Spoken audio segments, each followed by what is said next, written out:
Hi, this is Summer with Summer's Tips and Stitches, and I think I'm gonna have to call this a yarn chat video.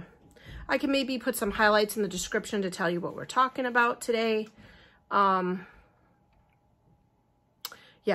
Okay, so I did skip church today, but to be fair, I watched it on TV. Part of the reason was because yesterday we had a really busy day with Flynn's birthday, and our whole family has had this like weird creeping crud where at night we're like really congested. We have a lot of drainage. We wake up with sore throats, and just the boys who have asthma have a lot of coughing going on. So we watched church online, which is kind of one of the blessings of COVID, is that if you can't make it to church, at least church is now always online. So we did do that. So I didn't, you know, do my hair and makeup for Sunday.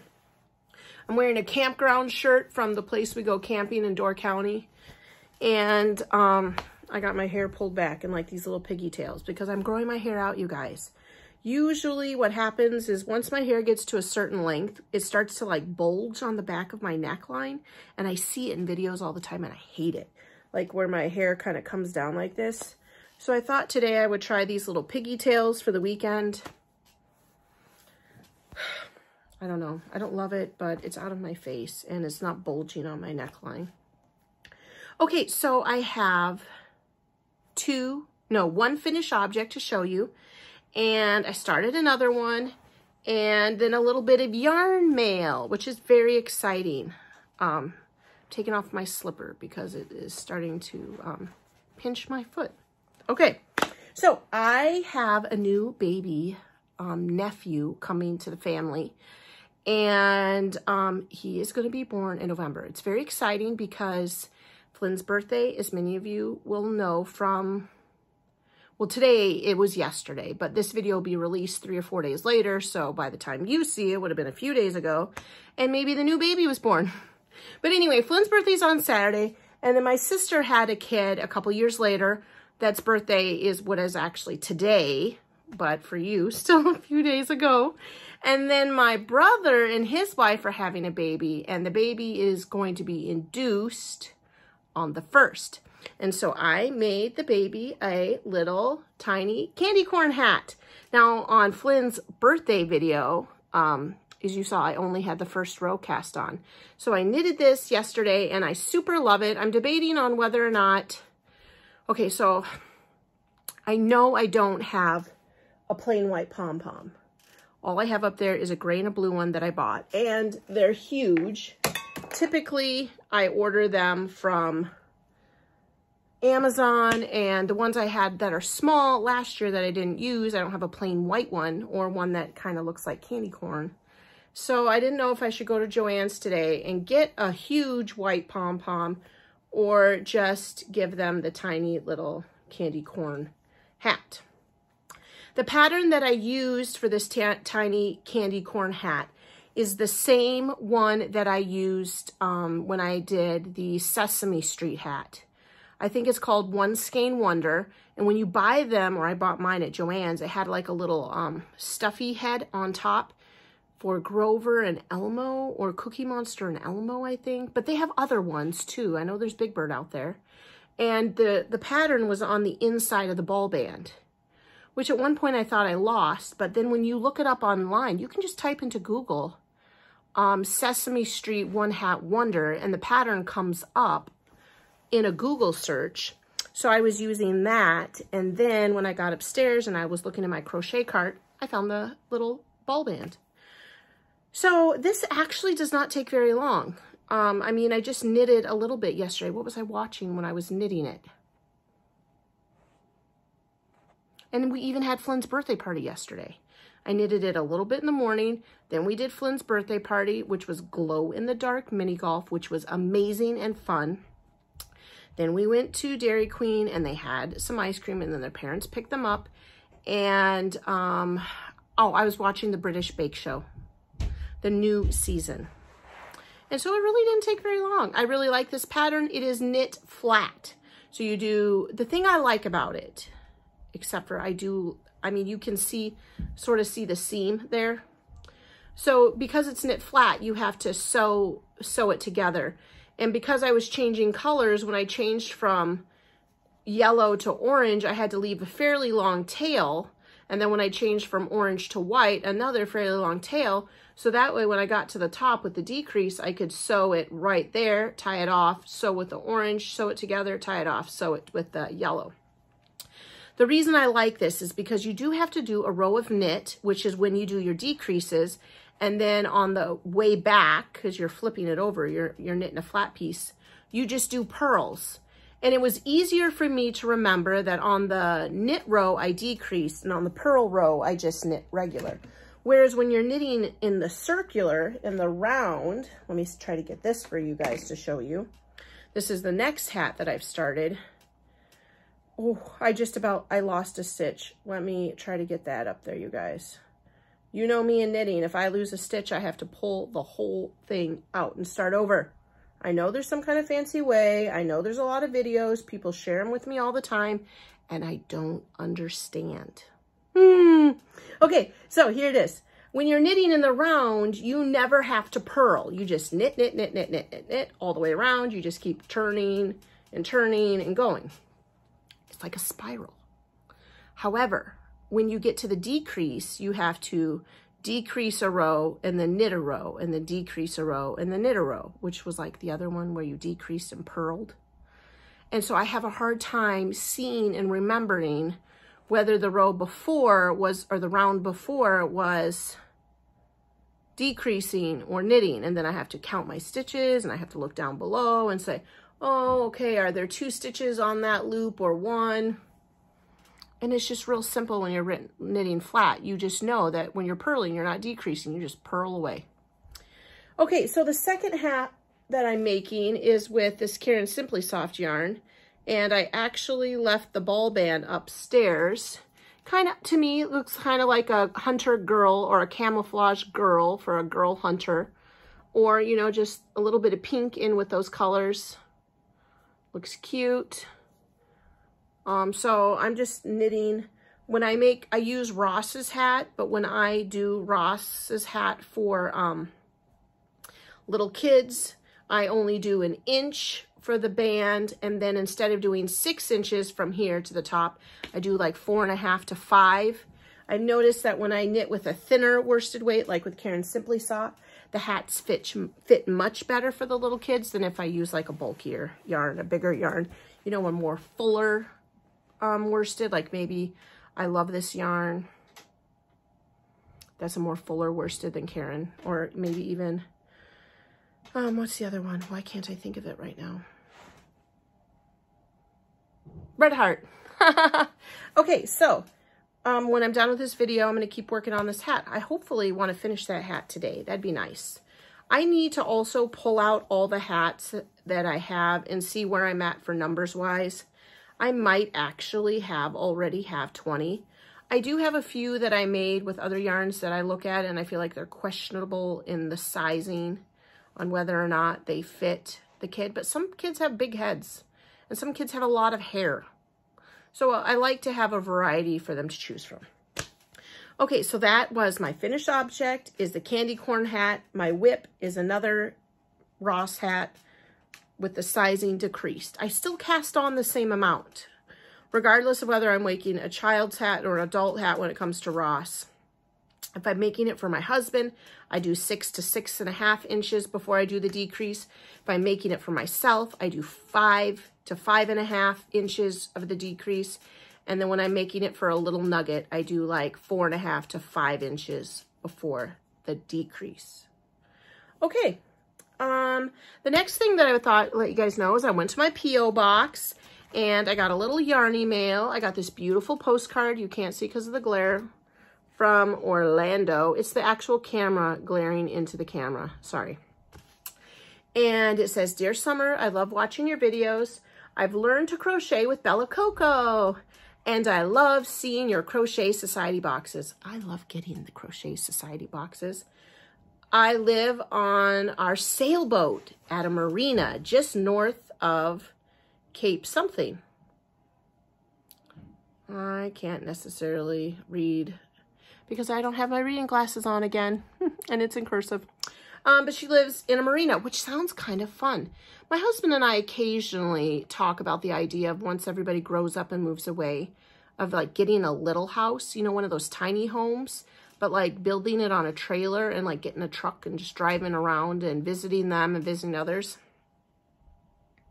I don't know if I'll have enough room for all my yarn though in a tiny house. I don't know how she has room for yarn in a sailboat. My son lives across the street from this lake. Keep up the great videos. Prayers, love, and hugs.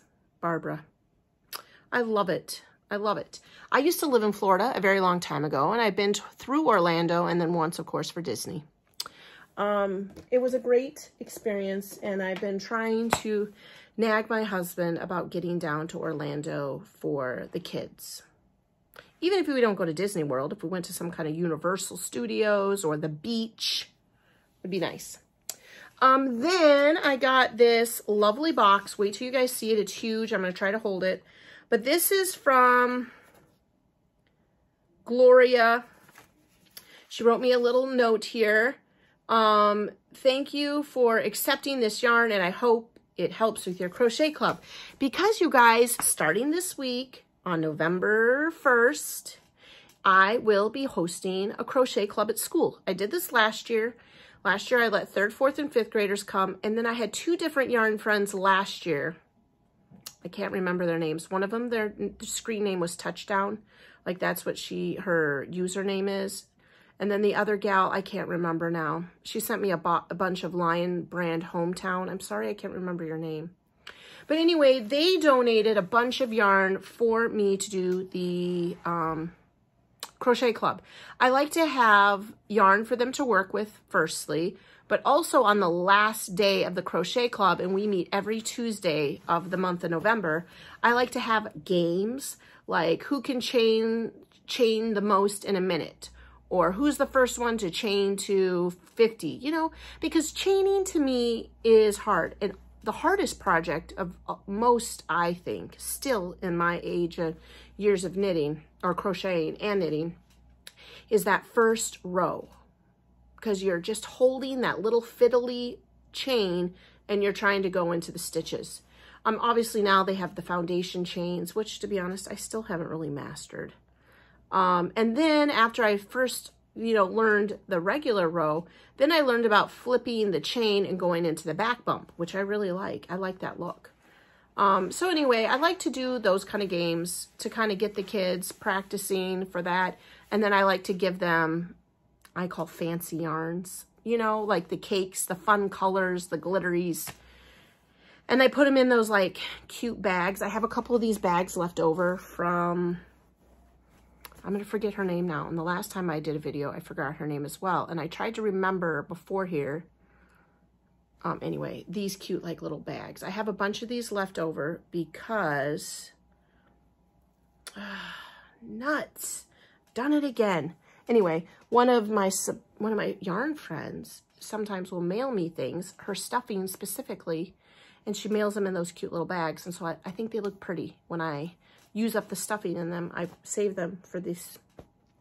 So now this year I did make a change to the crochet club, because last year I had almost 20 children, boys and girls, sign up for crochet club, which is amazing. But I also had 2 other teachers who could help. And this year, both those 2 other teachers are busy. And so it will just be me. And that's a lot. A lot of new crocheters, right? Because they need a lot of help. You got to get in there and get them started and pull it out and get them going. And they're little kids too. So their hand-eye coordination and such is just different than teaching even an adult. So this year I limited to 4th and 5th grade, and I have 14 kids. 14 to 1. But some of them were in the club last year, so they will have some experience, and some of them crocheted and continued crocheting. So it is a very exciting time. Now, all of that to say that this is, I'm going to show you guys the yarn. I'm going to try to show you the box, because I got it at my P.O. box.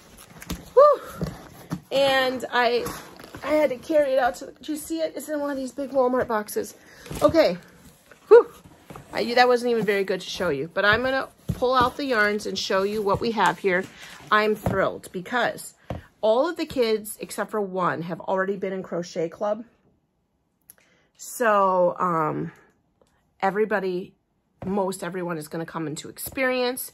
And because these are some bigger skeins of yarn, I'm going to be able to have them knit or crochet a scarf, which that will be for the basic folks, the folks that are just working at counting their stitches and going across, right?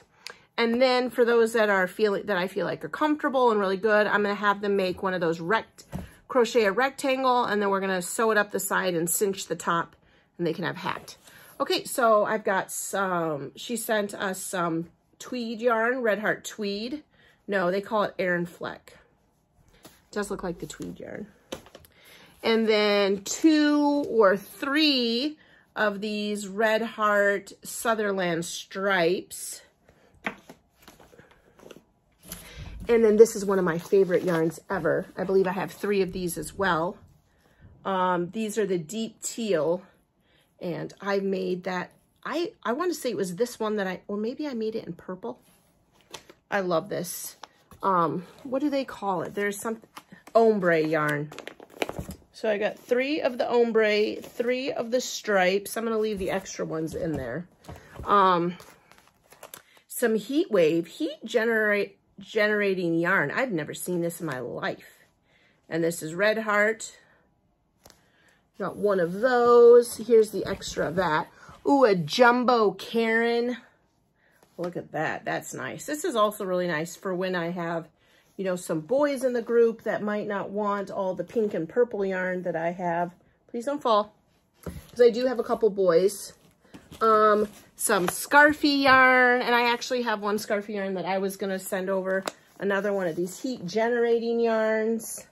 Those 2 together can make a scarf. Let's see here. Let me pull this over here. I have 2 of this.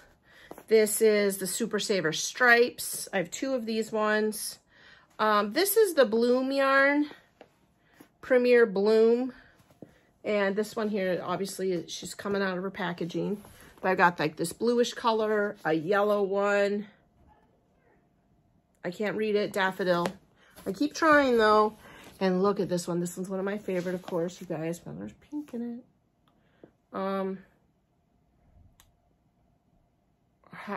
I can't read it at all. I honestly am really struggling. Hydrangea. And then, oh, here's a purple one too. Sweet pea. Like I said, there's those ones. Oh, and then, I don't know if I just put this in here or if this is the same. Oh yeah, I have another one over there. It's the same one. It's blush and blue. So I'm going to have 2 of these. And then finally, let me put all those back in there. She sent me these. These are the Uptown Worsted Spirit Stripe colors. So I don't know teams. Let's see if it tells us what team this is. Arena. Universal Yarns, Uptown Worsted Spirit Stripes. I don't know. I just know this isn't Packers or Bears or Minnesota Vikings or Seattle Seahawks. I'm very limited in maybe is that St. Louis? Is that a team? I don't know. But anyway, thank you so much, Gloria. This is the perfect amount of yarn for my crochet club. And then I also, you guys, I ordered this over here. I'm just throwing this stuff all back in here. I like that it's a box. I'm going to put it in the back of my car. And then when I go to school, I'm going to, what was I going to say? When I go to school, I'm going to put this in the storage closet. I'm also going to add these because I brought those for the club. So these girls and boys are so blessed by, this is, like I said, the 3rd time or 4th, because I want to say there was somebody else that, excuse me while I donate this, put this one in that box. Oh, this was Blossom, but it's similar. Those kids are so blessed by all the people that want to help them. And, you know, being a bit of a fuddy-duddy myself, I do love that they will be, for the next month at least, being able to crochet and do less video games and videos and TV and maybe be able to make something that they can treasure and give to someone for a Christmas present, right? And that's why this year I moved Crochet Club to November so that they would be able to make a scarf or a hat for the winter months or give as a gift. And then some of my 2nd and 3rd graders were devastated that they couldn't come to Crochet Club. So now if you have a really good idea of a fun craft that's easier for 7, 8, and 9-year-olds that we can do. I mean, I've debated on doing like plastic canvas or friendship bracelet making. I mean, that's an option. I'd have to buy a lot of floss. I do have a good amount of that already in a box from my friendship bracelet making days. So maybe that's what I'll do with the younger ones, is friendship bracelet making. I remember though that I did that in 6th grade home ec. Mrs. Drab was my home ec teacher, and she taught us 2 different methods. And it actually was different because I was a knotter. I used to do these knots. I'd put it in the shape of the 4 and pull up these knots, and you'd make these like diagonal knotted bracelets, and that's what I did. But she taught us a way where you took 5 strands, you made them really long, you folded them in half, and then you put 3 on these fingers and 2 on this finger, and it was a way of weaving it. One, you went over, under, pulled it through, over, under, pulled it through. And then the other method was hold 3 down, go under the 4th and pull the 5th. So yeah, Mrs. Drab taught us those 2 methods. So maybe I'll do a friendship bracelet making club. I don't know. Something. But if you have a better idea or a good idea and something you've done, because this club, like I said, it runs for 1 hour for 4 Tuesdays. So it has to be a project that I bring a bunch of project bags in, and they put their work in it, and we take it back and forth that they can work on for a month. Other ideas that people have done in the past, not necessarily crafts, were like paper crafts. They make paper cards, brought a bunch of scrapbook paper, and they worked on making cards like that for people. Somebody else did a Lego club. They've done cooking clubs. I mean, all kinds of fun clubs. And it's just for the elementary to do an activity after school. So, like I said, this month is Crochet Club for 4th and 5th. And then I want to do something for 2nd grade and 3rd grade in the spring. So we have plenty of time to brainstorm. Okay, well, that is all for this really long video. I need to end this video. I'm not going to edit because I don't know how. But I need to type up all the stuff to put in the description. And then, yeah, enjoy the rest of my weekend. Like I said, I think this will be coming out to you guys 3 or 4 days later. All right. Thanks for watching and subscribing. Thanks for liking and sharing my videos. And until the next video, happy crafting. Bye.